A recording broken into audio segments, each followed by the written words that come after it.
তারপরে প্রকাশ করা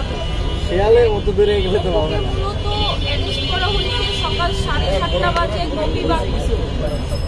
অনেকে জানে অনেকে জানে না, গোপীবাগ একজনের বাসার সামনে বা গলি থেকে ওকে অ্যারেস্ট করা হয়েছে। ডিবি অ্যারেস্ট করছে, অ্যারেস্ট করার পরে ওকে কিন্তু 7:30 বাজে অ্যারেস্ট করে 11টার পরে অ্যারেস্ট দেখে।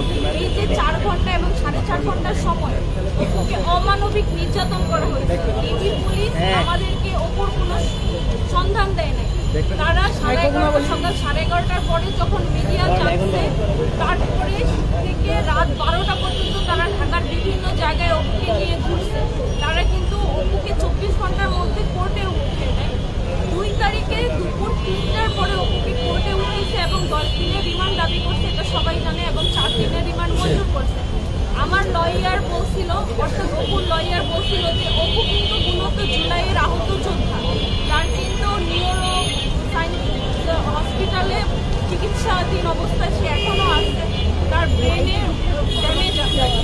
তো আমরা ওইগুলো পেপার, মেডিকেল পেপার সাবমিট করে অনেক রিকোয়েস্ট করছিলাম ওকে যেন রিমান্ড না দেওয়া হয়। তারপরেও 4 দিনের রিমান্ড দেওয়া হয়েছে। এই 4 দিনের রিমান্ডে অমানবিক নির্যাতন করছে। এই 4 দিনের মধ্যে পুলিশ এবং ডিবি উভয় আমাদেরকে হয়রানি করছে।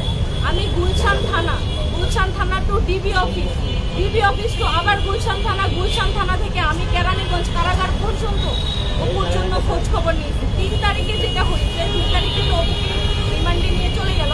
3 তারিখে আমি তদন্তের কাছে ফোন দিয়েছি যে এই মামলার তদন্ত আছে। আমি বলছি অফিস কোথায় আছে, ওনারা বলছে আমাদের কাছে অপু নাই। পরে আমি ডিবির কাছে গেছি, ডিবিও বলছে আমাদের কাছে অপু নাই।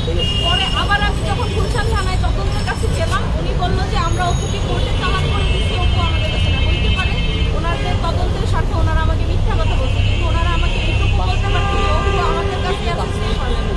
এবং 6 তারিখে রিমান্ডের পরে যখন অপুকে উঠানো হয়েছে, তখন 6 তারিখে যখন উঠায় কোর্টে, তখন অপু কিন্তু 164 দিচ্ছে, পুলিশের কাছে এবং ম্যাজিস্ট্রেটের কাছে 164 দিচ্ছে। যেখানে কিন্তু সে কোনো ব্যক্তির নাম স্বীকার করে নাই যে তাকে দিয়ে কে চাঁদাবাজি করায় বা তাকে চাঁদাবাজি বানাইলো কে। ঠিক আছে, অপুর কিন্তু পূর্বে চাঁদাবাজির কোনো রকমের রেকর্ড নাই। সে একদম নিরেট অসহায় একটা ছেলে। বাবা মারা গেছে, মা আছে, জীবিত আছে, কিন্তু মা অন্যত্র বিয়ে করছে। অপুর কিন্তু বাবা মা, সেই সূত্রে বাবা মা কেউ নাই এবং ওর পাশে দাঁড়ানোর কেউ নাই। এই কঠিন সময়টাতে অপু যে নিজে কিভাবে ফাঁসছে। এখন আসি আমি 17 তারিখের ঘটনা। 17 তারিখে 16 তারিখ থেকে ওরা সামনে আহমেদকে ধরার জন্য সেখানে বিভিন্ন জায়গায় বিভিন্নভাবে খবর দিচ্ছিল, কিভাবে ওদের কাছে নিউজ ছিল যে সামনে আহমেদ ওখানে আসছে। তো সামনে আহমেদকে ধরারই মেন উদ্দেশ্য ছিল। অপু কিন্তু জানতো না পরবর্তী ঘটনা কি হবে বা এখানে চাঁদাবাজির ঘটনা ঘটবে কিনা। মানে এটা পুরাটাই একটা প্ল্যান ছিল, পূর্ব প্ল্যান, যে এই সমন্বয় অথবা আপনার এই এনসিপির নেতাদেরকে দাবায় রাখার জন্য একটা নির্দিষ্ট দল ওদের পিছনে লেগে আছে। কারণ ওদেরকে ইউজ করে অনেক বড় একটা স্বার্থ সিদ্ধি করতে পারে। অনেকগুলা দল, প্রত্যেকটা দলই তাদের এগেনস্টে কথাবার্তা লিখে তাদেরকে দাবায় কিন্তু তাদের স্বার্থ হাসিল করতে পারে। সেই উদ্দেশ্যে অপুকে এখানে ফাঁসানো হয়েছে। অপু ওই বাসায় অপুদেরকে ডেকে নিয়ে যাওয়া হয়েছে। অপুরা নিজে থেকে সামনে আহমেদের বাসায় ভিতরে যায় নাই। এবং দেখেন, আপনারা ভিডিওতে দেখছেন অপুর পাশে একটা ব্যাগ রাখা হয়েছে, সেখানে দাবি করা হয়েছে যে 10 লাখ টাকা আছে ওই ব্যাগের মধ্যে। ওই ব্যাগটা কি ওরা চাঁদা হয় কিভাবে? জোরপূর্বক টাকা আদায় করলে চাঁদা হয়। কারো কাছ থেকে বেআইনিভাবে জোরপূর্বক টাকা আদায় করলে সেটা চাঁদা হয়। ওই লোক নিজে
যে অপুকে 4 দিন রিমান্ডে রাখছে একটা নাম বের করার জন্য, অপুকে রিমান্ডে রাখা ব্ল্যাকমেইল করছে।